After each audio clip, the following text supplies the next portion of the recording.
Hey there, guitar fanatics. Welcome back or welcome to the channel. Today we got something pretty special. We're going to be diving into the world of one of the greatest rock guitarists of the last several decades, Mr. Nuno Bettencourt. You know, Nuno has always been a player's player, someone that other artists admire and maybe even fear a little bit for his jaw-dropping skills and his innovative techniques. But I feel that he's always been somewhat underrated. Nuno seems to be finally getting that recognition he deserves, especially with all the attention being given to the solo in the new Extreme song, Rise. And while some of Nuno's licks may seem light years beyond what the average mortal can play,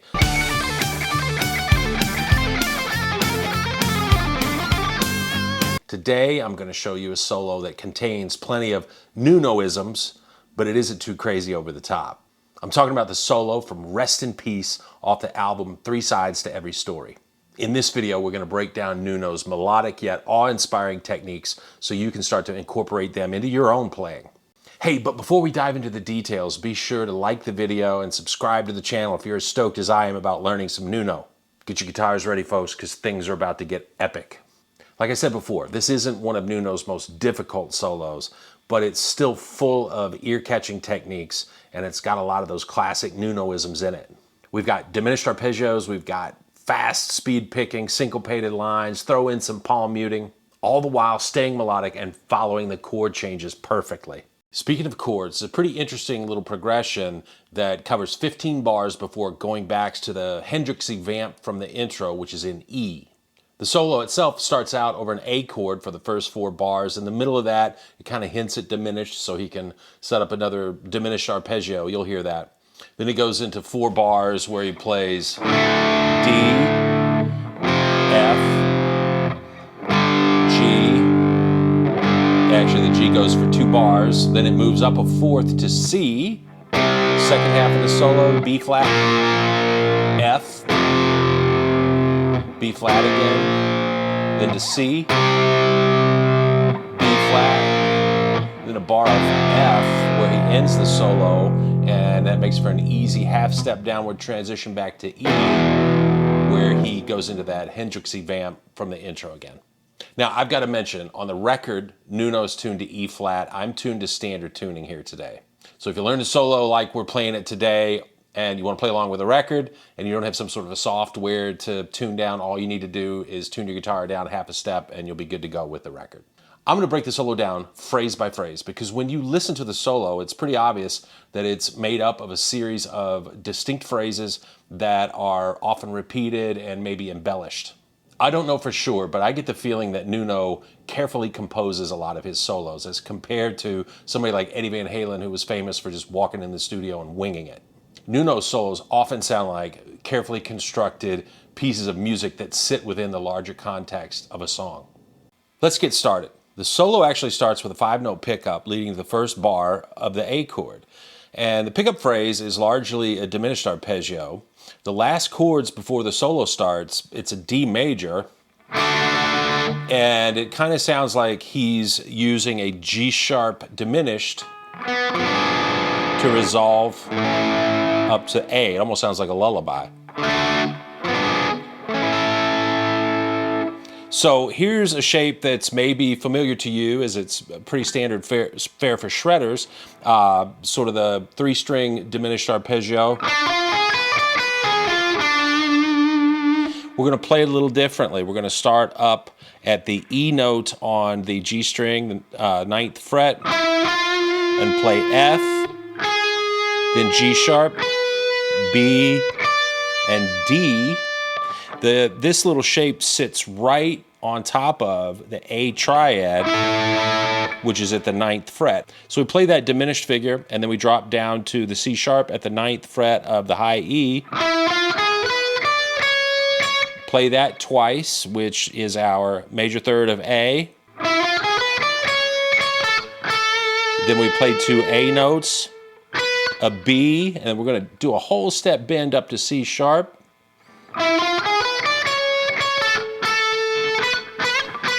We articulate that twice, hit it a 3rd time and come off that bend, go down to the A note, and then we're going to bend that B back up to C sharp. So our first phrase,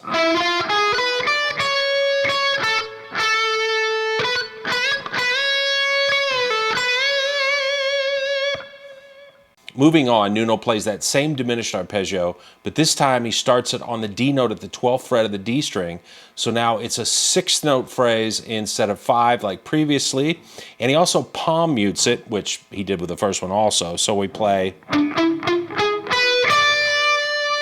And then we have another A-based idea. It's very similar to the first one, but a couple different notes and different phrasing. So we play the C sharp at the 9th fret of the high E string, and I'm listening to it slow down. I actually think he hits that 3 times. And then he does a slide into the E at the 12th fret, upward slide. Then we do a downward slide into the G sharp at the 9th fret of the B string. And that downward slide is pretty pronounced. It's pretty cool phrasing. Now, I've watched a lot of live videos, and I see Nuno, he'll actually slide down to the 4th fret of the high E string, but we're going to keep it up here at the 9th fret just so we kind of keep things all together, and it makes it as simple as possible. So far we've got... And then we're going to play A, B, and then I'm going to slide with my middle finger to that B at the 12th fret. Then I'm going to play C sharp and pull off to A. So we have this.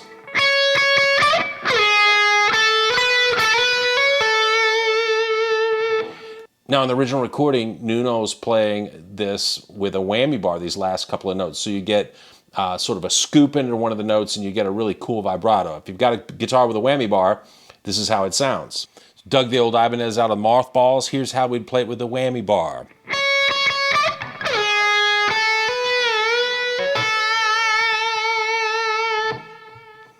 So there's 2 ways to play it. Here's what we've got so far. Here's our first 2 phrases.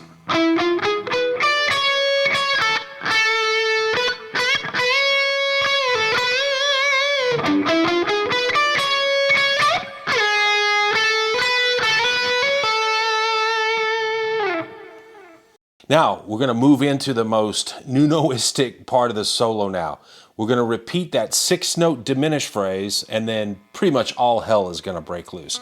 Now, we play our diminished phrase, and we're going to have one slight difference playing that D note on the high E string. I'm going to play with my first finger rather than my middle finger, because now we're going to play a D-based arpeggio. We're moving on to a D chord. Over the D chord, we're going to play a really slick pair of arpeggiated figures. These are 16th note triplets, but he rests on the 2nd note of the first triplet, so you hear a slight space before the rest of the notes come at you rapid fire. Picking wise, I find it easiest and cleanest to use a downstroke on the 2 repeated starting notes of each arpeggio, then an upward sweep to play the next 2 notes followed by a pull off. So we've got F sharp, and then D and C. So downstrokes, upward sweep, then we pull off to A. The second arpeggio, we've got G as the starting note, and we repeat that.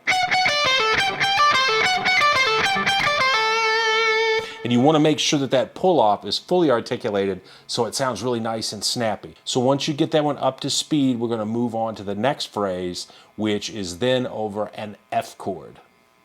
For the second half of this shreddiest part of the solo, and like I said before, it happens over an F chord, it's a mixture of 16th note triplets with some 32nd notes thrown in for fun. And we're basically going to be using the F major blues scale. It's at the 10th fret here, and he throws in the 4th interval. So you're going to hear the flat 3rd, major 3rd, and the 4th. So we've got our F major blues scale plus we're throwing the 4th in there that would normally be in there. So we open with the triplet. We play F, D, and C. Now we've got our 32nd notes. We're going to play A, B flat, A, and then A flat. And now we're going to run up the scale and then descend.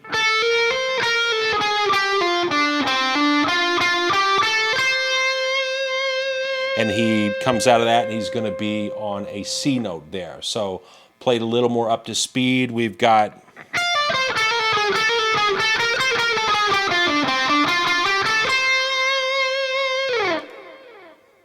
now, as far as picking, when I listen to the record, it sounds like Nuno might be alternate picking almost this entire passage.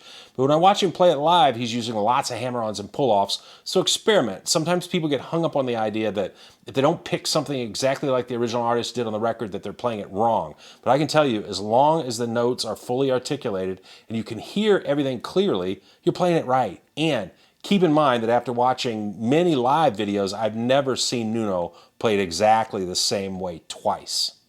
So coming out of that fast part over a G chord now, Nuno plays what amounts to a G7 arpeggio, but he's got the fourth interval in there also, and some cool phrasing. So the phrasing coming out of our speed lick,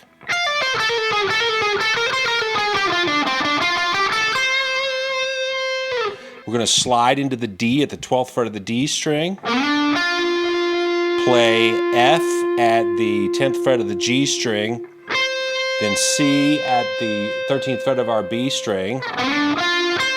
Then we're going to do a half step bend from the B at the 12th fret up to that C again.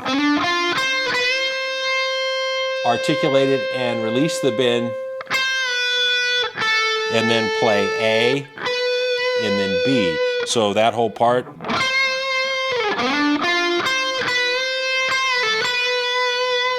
And then we end up the last part of the G chord, we're going to play a C major scale, because then we're going to go over to a C chord.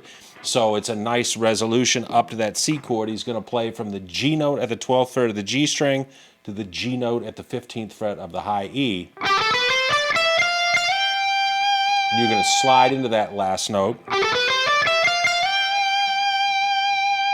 And that takes us to our next phrase. So we've got our scale run. So we hold that G note out, we give it some nice vibrato. Then we're going to bend it up a whole step, let off of it, come back to G, play F and E, then F and G again. And then we're going to bend the E note up a half step to F, release the bend, go to C. We're going to slide into an A at the 14th fret of the G string, play C, B, D, I'm sorry, we're going to bend the D up to E flat, let off it, play C, then A flat at the 13th fret, B flat, a little trill, then back to a G, and then we're going to bend up a D note to E. It's that whole thing.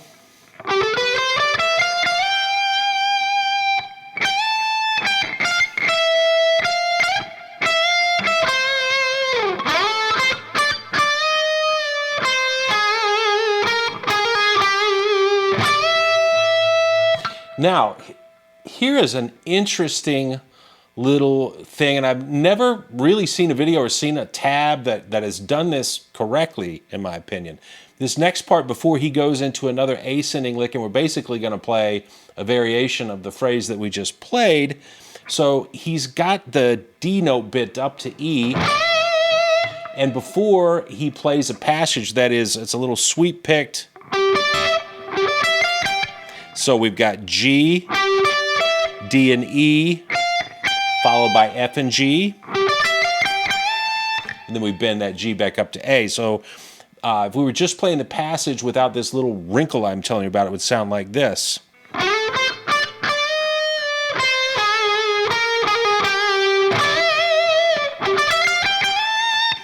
But before he plays that upward sweeping passage, you hear something, if you slow it down like this.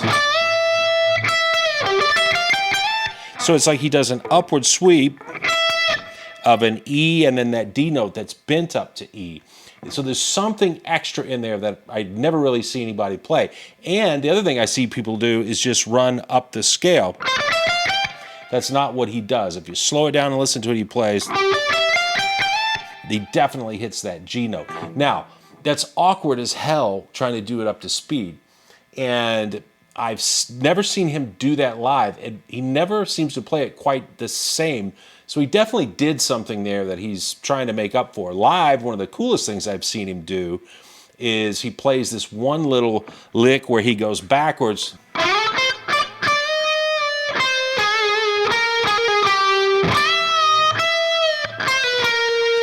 So he plays C, B, and B flat before playing, running up the scale, E, F, and G.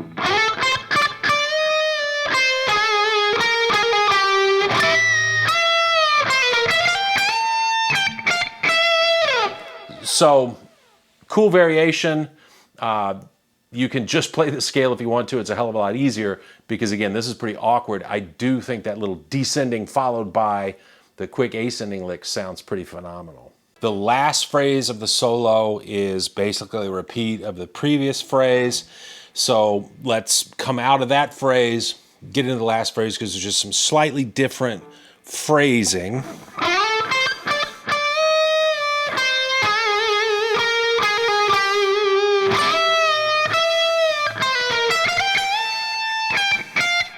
So we've been that G up to A, we let off of it, we play the F note, and then there's a pretty pronounced slide down to the E note. Then we play F and G, then we're gonna do a half step bend on the C note. E note, I'm sorry, we do a half step bend on the E note, let off the bend to E, and then play C, and basically that takes us to the last few notes of the solo where he's going to do sort of a pedal steel bend. He's going to bend the G at the 12th fret of the G string up to A, and then he's got his pinky on the C note at the 13th fret of the B string. And then we hit the E, and it goes into that Hendrixy riff from the intro. It's so Hendrixy, at one point he actually quotes Voodoo Child in there,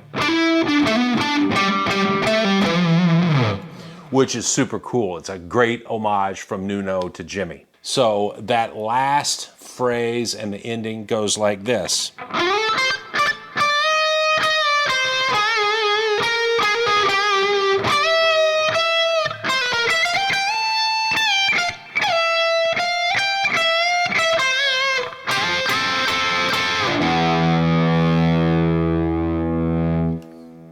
Let's put this whole thing together and give it a run and see what we've got.